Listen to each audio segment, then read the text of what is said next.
What do we mean if we say that something is missing? We mean that it has disappeared, that it has gone. Suppose I put my car keys down on the table. A few minutes later, I look for them, but they are gone. I'm sure they were on the table. They were on the table only a minute ago. But now they have disappeared. They are missing. It is not just car keys that can go missing.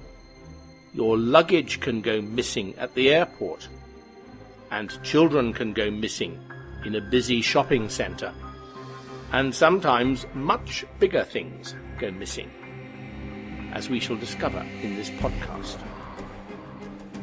But first, some history. If you have visited London, I'm sure that you have travelled on the London Underground. The earliest underground railway line in London was built in the middle of the 19th century. Steam engines pulled the trains, and smoke filled the stations and tunnels. Despite this, Londoners loved their new underground trains. They were a quick and convenient way to get to work. People could work in central London, but live away from their work, often in better houses than before. New underground lines were built in the late 19th and the 20th century. They helped London to grow bigger and bigger. Both Londoners and visitors needed to know which underground lines went to which places. They needed maps. Until the 1930s, maps of the underground were simply street maps with the underground railway lines added. In the centre of London, where there are lots of underground lines and stations, the maps were crowded and difficult to read.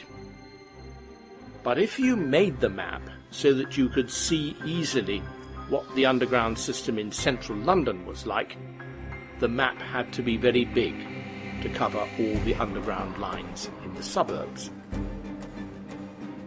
The problem was solved by a man called Harry Beck. He drew a map which looks like an electric circuit diagram. He made central London big, so that you could see all the lines and stations, and the suburbs small, so that the map was a reasonable size. He drew the underground lines so that they were either vertical or horizontal or at 45 degrees. He gave the different lines different colours. He said that people needed the map so that they could see how to get from one station, say Victoria, to another station, say Marylebone. People did not need to know the exact route of the railway line or the exact distance between the stations, so there were no streets on his map, and the stations are all about the same distance apart. But the River Thames was there, of course, like a blue snake through the middle of the city. Harry Beck's map was a huge success. It made the complicated railway system easy to understand. Londoners and visitors loved it. Other cities in other countries copied the style of Harry Beck's map for their own transport systems. It became an icon, a symbol of London. Obviously, over the years, the map has changed. New underground lines have been built, and new stations. Earlier this year, Transport for London, the body which runs the underground, produced a new map. It looked just like the old map, but something was wrong. Something was missing. The River Thames was not there. "It's okay," said Transport for London.